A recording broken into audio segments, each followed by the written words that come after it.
공장 장비 실습 6차 과제 동영상 과제를 시작하겠습니다. 먼저 첫 번째로 설명드릴 것은 컴퓨터 트랜지스터의 탄생과 반도체입니다. 컴퓨터의 역사로는 문제를 해결할 때의 중요한 것은 정확도입니다. 하지만 매우 복잡한 숫자 수천 개를 오차없이 계산하는 것이나 원주율을 수만 자리까지 계산하는 것이라면 되게 어려운 일이 됩니다.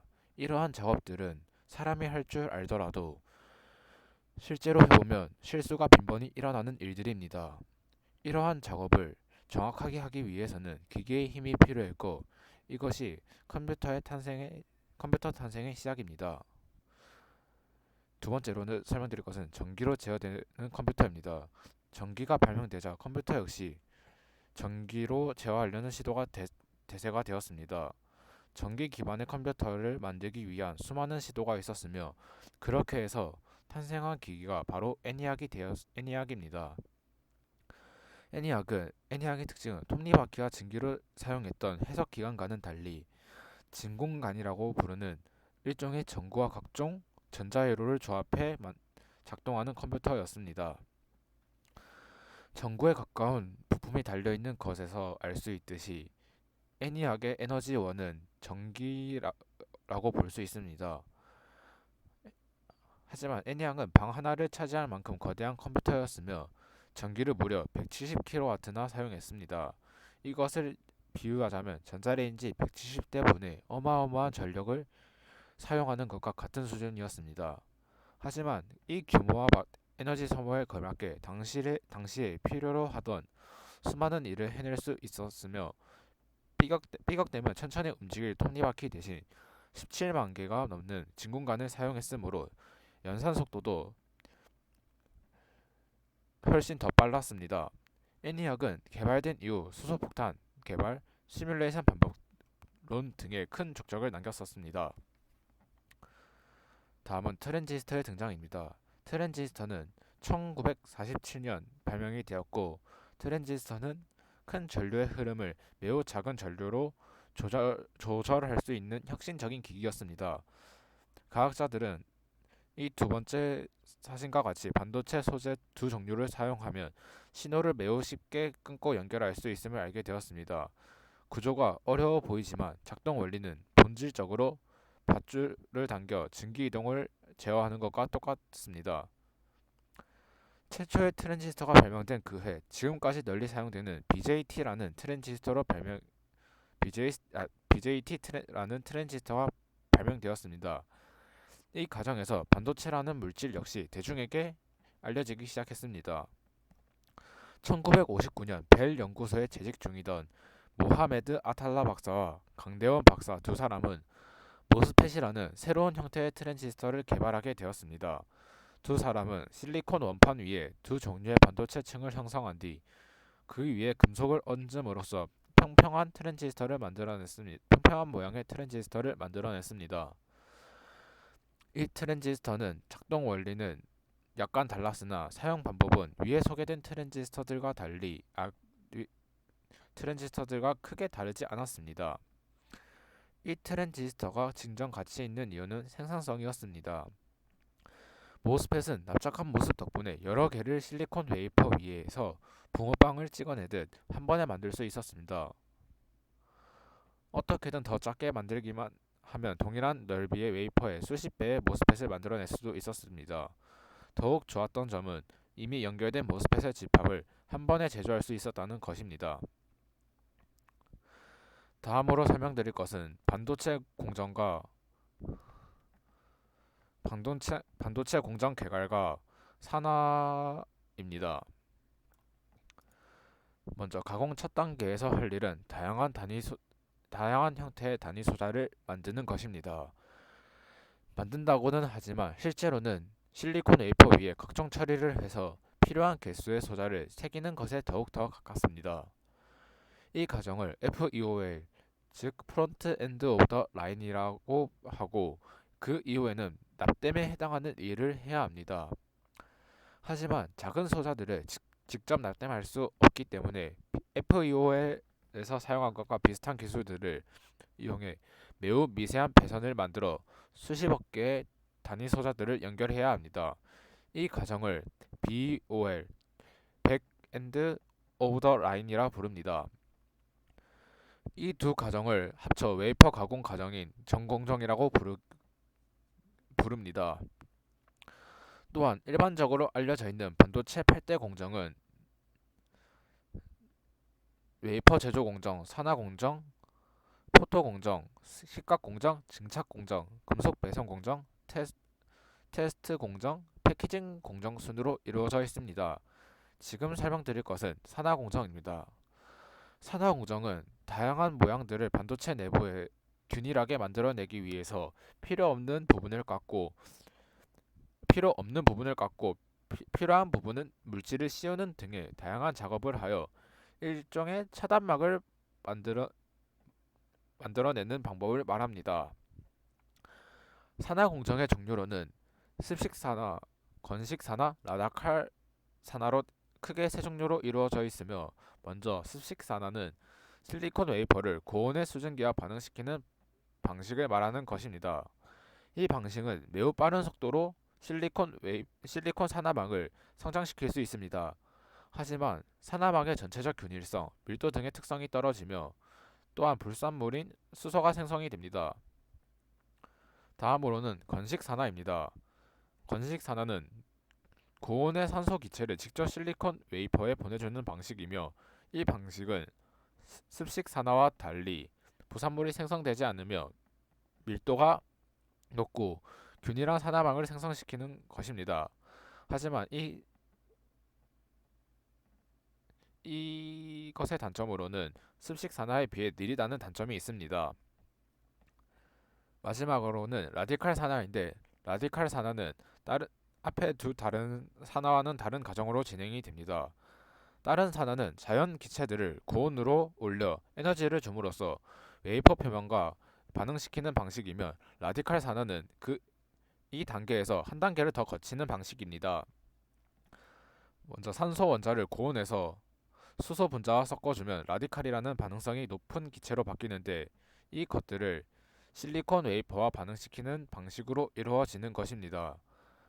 라디칼은 반응성이 높아 건식 산화보다도 훨씬 높은 품질의 산화막을 형성할 수 있어 불완전하게 반응하는 경우가 다른 것에 비해 적습니다.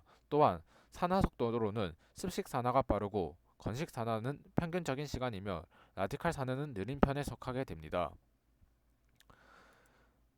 다음으로 설명드릴 것은 반도체 패턴을 만드는 포토 공정입니다. 패턴이 생성된 뒤에는 형상 과정을 세 번째로 설명드릴 것은 포토 공정은 반도체 기업들이 가자틀을 만드는 과정이라고 말합니다. 첫 단계는 감광액을 바르는 것입니다. 감광액은 포토레지스트라고 불리며 빛과 닿은 부분의 성질이 변하는 물질을 말하는 것입니다. 감광액을 바른 뒤에는 웨이퍼에 빛을 쐬어 줌으로써 감광액의 특정 부분만이 변질하게 만듭니다. 하지만 웨이퍼 전체에 빛을 쐬어줄 경우 발라놓은 감광액 전체가 변질될 것이어서 강원 앞에 원하는 패턴이 그려진 판을 하나 놓는데, 이 판을 포토마스크라고 합니다. 패턴이 생성된 뒤에는 현상 과정을 거칩니다. 이 과정에서 빛을 쬐어 변성된 포토레지스트 부분들을 제거해 줌으로써 원하는 패턴을 가진 가자틀이 만들어집니다. 즉, 포토 공정은 포토레지스트가 도포된 웨이퍼 위에 포토마스크를 통과한 강원을 쬐어줌으로써 원하는 패턴을 만들어내는 작업이라 말할 수 있습니다. 포토레지스트는 빛을 받으면 성질이 변하는 물질입니다. 정확하게는 현상액에 대한 용해도가 변하는데, 빛을 받았을 때 용해도가 올라가는 물질을 포지티브 포토레지스트, 그 반대 물질을 네거티브 포토레지스트라고 부릅니다.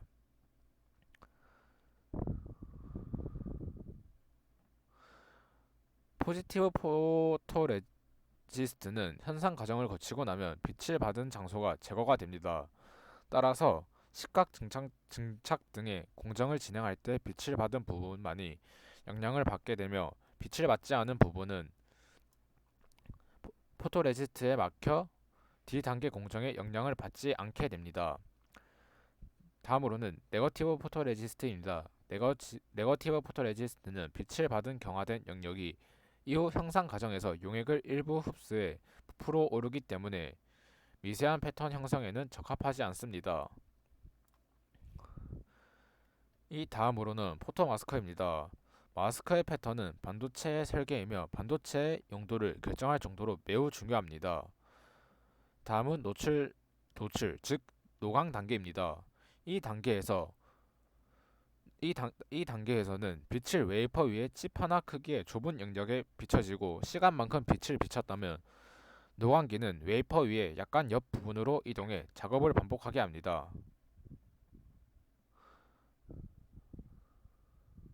마지막은 형상 단계입니다. 포토레지스트에 빛을 쬐고 나면 빛을 받은 부분의 특성이 변하게 되는데 이 이후에 특성이 변한 부분들을 웨이퍼 표면에서 제거해 주어야 하는데 이 과정을 현상이라 부르며 현상을 하기 전에 웨이퍼를 오븐에 넣고 가열해 주는데 이것을 PEB, 즉 포스트 익스포셔 베이크라고 부릅니다. 이것으로 빛을 받은 부분의 특성 변화를 더 강화할 수 있습니다. 이 과정을 끝내면 현상 영역을 도포해 변화된 영역을 제거하고 린스를 해주는 것으로 좀 더 깨끗하게 만들어 줄 수 있습니다. 다음으로는 그려진 패턴을 만드는 식각 공정에 대한 것입니다. 식각 공정은 필요치 않은 부분을 제거하는 공정을 말하는 것입니다.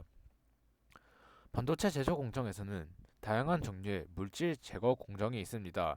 세척 공정이라던가 식각 공정 등 이름이 매우 다양합니다.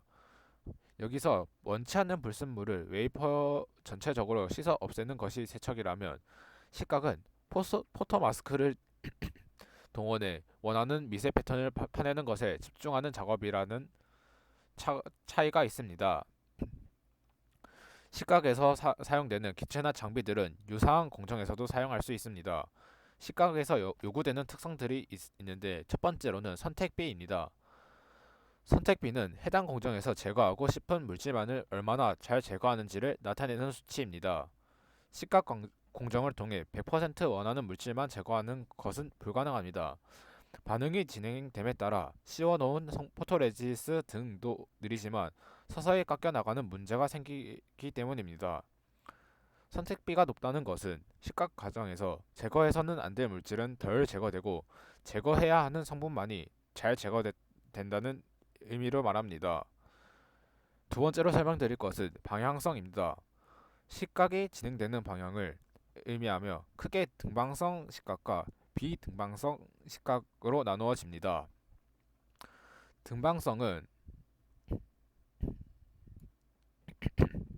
포토레지스트의 얼린 부분을 기준으로 모든 방향으로 식각이 발생한다는 의미이고 비등방성은 특정 방향으로만 반응이 잘 일어난다는 것을 의미합니다. 세 번째로 말씀드릴 것은 속도입니다. 속도는 단어 그대로 식각 반응이 얼마나 빠른지 나타내는 수치입니다. 모든 수치가 동일하다면 당연히 속도가 빠르면 빠를수록 좋은 것입니다. 하지만 일반적으로 빠르고 정확한 선택지는 없으며 공정을 개발하는 과정에서 정확도 등의 수치와 속도 사이에서 타협이 필요합니다. 예를 들면 식각의 비등방성을 높이기 위해선 식각 기체의 압력을 낮춰야 하는데 압력이 낮아진다는 것은 반응 기체의 양을 줄인다는 의미이므로 식각 속도도 느려지게 됩니다. 네 번째로는 균일도입니다. 균일도는 식각이 전체 웨이퍼 영역에서 얼마나 불균일하게 일어나는지를 나타내는 척도입니다. 식각 공정은 노광과는 달리 웨이퍼 한 장을 통째로 기체에 노출시켜 처리하는데 식각을 진행하기 위해는 반응 기체를 투입하고 부산물을 제거하는 등 물질을 순환시켜야 하는데 이것을 웨이퍼 전체에 완벽히 똑같이 적용하는 것은 어려운 일이 되는 것입니다. 다음은 식각의 종류입니다. 식각의 종류로는 건식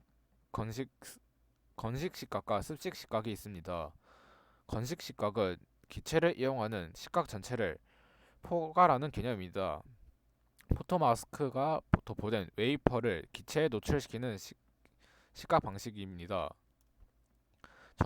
정확하게는 플라즈마 시각, 스퍼터링, 반응성, 이온 시각 등을 포괄하는 명칭에 가깝습니다.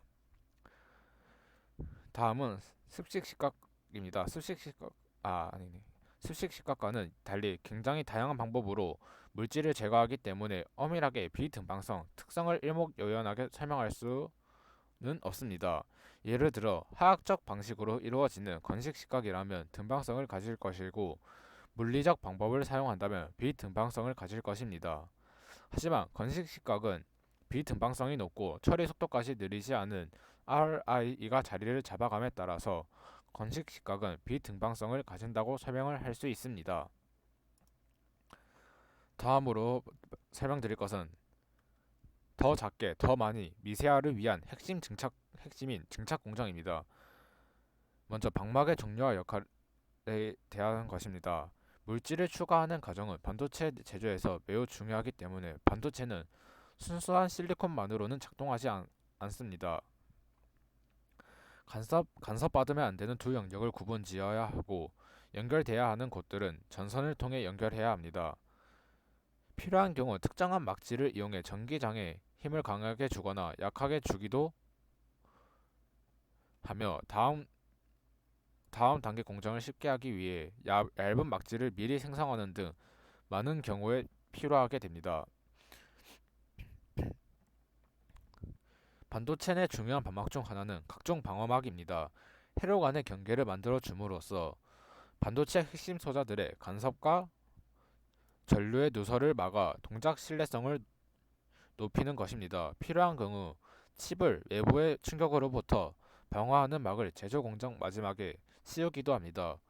혹은 제조 과정에서 반도체를 층층이 쌓은 뒤 식각을 하고자 하는데 식각돼선 안 되는 곳이 있다면 식각을 방지하는 용도로 사용되기도 합니다. 이러한 구조물의 예가 STI, IMD 등입니다. 사용되는 물질들은 이산화규소, 탄화규소, 질화규소 등이 있습니다. 또 다른 물질은 금속입니다. 반도체 하부 소자층은 존재하는 것만으로는 아무 의미가 없으며 다른 소자 및 전원 등과 연결돼야 제 역할을 할 수 있습니다. 이들을 연결하기 위해서는 티타늄, 구리, 알루미늄 등의 금속 배선이 필요하며 각 금속 배선과 소자들을 연결해주는 접점을 만들어야 합니다. 이는 가전제품 내부 전자기판에 소자와 소자를 연결하기 위해 전선을 납대하는 것과 다르지 않은 과정입니다. 기판에 연결된 전선은 반도체 내부의 금속 배선과 같은 일을 하며 납땜은 반도체 내부의 접점과 같은 역할을 하게 되는 것입니다. 다음으로 설명드릴 것은 증착의 종류입니다. 증착에서는 화학기상 증착, 즉 케미컬 베이퍼 데포지션과 물리기상 증착, 피지컬 베이퍼 데포지션으로 나눠집니다. 화학기상 증착은 웨이퍼 표면에 화학적 방법을 통해 물질을 씌우는 것을 포괄하는 방법이며 가장 흔한 방식은 혼합 기체에 에너지를 가해주는 방식입니다. 표면에 물질을 증착해야 한다고 하면 A를 생성할 수 있는 두 기체를 주입한 뒤 반응을 일으키기 위해 에너지 등 반응을 촉발하는 무언가를 가해주는 것입니다. 화학적 방식의 경우 공정 속도가 빠르며 웨이퍼 위에서 반응이 일어나기 때문에 스텝 커버리지가 매우 우수합니다. 하지만 반응 과정에서 부산물 기체가 끊임없이 생성이 되며 이를 공정 진행 과정에서 완벽히 제거할 수 있는 방법이 없기 때문에 각종 불순물이 섞일 수 있다는 단점이 있습니다. 각종 불순물이 포함될 수 있기에 특정 제어가 매우 세밀해야 하는 영역보다는 각종 소모성 막질이나 각종 두꺼운 차단막의 생성에 사용이 되게 됩니다. 다음은 물리기상 증착입니다. 물리기상 증착은 웨이퍼 표면에 증착하고 싶은 물질을 직접 날려보내 달라붙게 하는 방법입니다. A라는 물질을 증착하고 싶다면 A 물질을 그대로 기화시켜 스퍼터링이 증착하고 싶다면 A 물질을 그대로 기화시켜 웨이퍼에 달라붙게 하는 것이다. 주로 사용되는 방식은 아까 식각에서도 살펴봤던 스퍼터링입니다. A 물질 덩어리인 표적이 가속된 이온을 날려 보냄으로써 A 입자가 떨어져 나오게 하는 것입니다. 떨어져 나온 A 입자는 반대 방향으로 가속돼 웨이퍼에 증착되게 됩니다. 마지막으로 설명드릴 것은 반도체의 생명을 불어넣는 연결 금속 배선입니다. 아무리 작업을 해봤자 연결되지 않으면 아무 역할도 하지 못합니다. 트랜지스터들은 외부 전원을 받아야 동작을 할 수 있어야 하며 처리가 끝난 데이터를 다음 영역으로 옮겨주는 등 다양한 일을 해야 합니다. 따라서 소자와 전원, 소자와 소자를 연결해주는 공정이 필요한데 이것을 금속 배선이라 합니다. 그리고 반도체 역시 전자 회로인 만큼 각 소자들을 전기를 이용해 소통해야 합니다. 동일한 소자를 사용하더라도 그 연결 형태에 따라서 CPU나 GPU 등 다양한 형태의 반도체가 완성이 되며 금속 배선 공정이야말로 반도체의 목적을 부여하는 공정이라고 말할 수 있습니다. 금속 접점을 형성한 뒤 고열 처리 공정이 필요한데 사용하려는 금속이나 기타 물질들이 알루미늄과 같이 열에 약한 경우에도 텅스텐으로 접점을 형성하고 그 위에 알루미늄 도선을 배치합니다. 머리카락 두께 수천 분의 1밖에 되지 않는 세계에서는 이해하기 힘든 일이 일어나며 이에 대응하기 위해선 다양한 대안을 놓고 비교해 최적의 결정을 내려야 합니다. 위에서 설명한 텅스텐의 경우 장점만 있는 것 같지만 실제로는 배선 재료로서는 구리나 알루미늄보다 부적합합니다. 배선 저항이 크기 때문에 텅스텐을 남용할 경우 반도체 전체 전력 소모가 증가하기 때문입니다. 소자와 접점 사이에는 베리어 메탈이라는 금속이 필요하게 됩니다. 반도체 공정에서 금속이 아닌 물질과 금속인 물질을 정확하게 접합하기에는 매우 어려운 일입니다. 특성이 다른 두 물질이 바로 접합되면 그 경계에서 큰 저항이 발생하게 되는데 이는 반도체 전력 소모를 증가시키기 때문에 이를 막기 위해서 경계면이 자연스럽게 비금속에서 금속으로 변하는 것처럼 만들어야 합니다. 여기에 베리어 메탈이 사용되며 베리어 메탈을 만들기 위해선 반도체 소자의 규소층 위에 티타늄이나 코발트와 같은 물질을 칠해준 뒤 이 금속들의 규소 원자와 반응시키면 되는 것입니다. 이러한 과정을 실리시데이션이라 부르며 해당 부위를 컨택트 실리사이드라고 부르게 됩니다. 납땜에 해당하는 부분을 만들었으므로 전선을 연결해야 합니다. 반도체에서 전선을 연결하는 과정은 일반적인 전선을 만드는 과정과 매우 유사하며 일반 피복에 해당하는 부분을 먼저 만들어야 하는 것입니다. 일반 전자 회로의 경우 완성된 전선을 가져와야 연결하는 것이지만 반도체는 회로 위에서 전선을 만들어내야 합니다. 이 과정은 만들고자 하는 금속 종류에 따라 매우 다르게 전개되며 만약 증착할 금속이 알루미늄이라면 앞에서 배웠던 식각과 증착을 통해 도선을 만들 수 있고 웨이퍼 표면 전체에 금속막을 바른 뒤 위에 포토레지스트를 도포하고 도광을 할 수 있습니다. 이후 필요 없는 알루미늄을 깎아낸 뒤 알루미늄 주변에 각종 유전체를 채워넣게 됩니다. 구리의 경우는 금속과 유전체 증착 순서가 반대이며 구리는 배선을 만들 때 유전체를 먼저 증착한 뒤 포토 공정을 이용해 유전체를 시각합니다. 이후 구리 시드 레이어로 만든 뒤 구리를 유전체 사이에 채워넣고 남는 구리를 갈아서 없애는 과정으로 금속 배선 공정이 끝이 납니다. 이상으로 반도체 공정 장비 실습 6차 과제 동영상 제작을 마치겠습니다.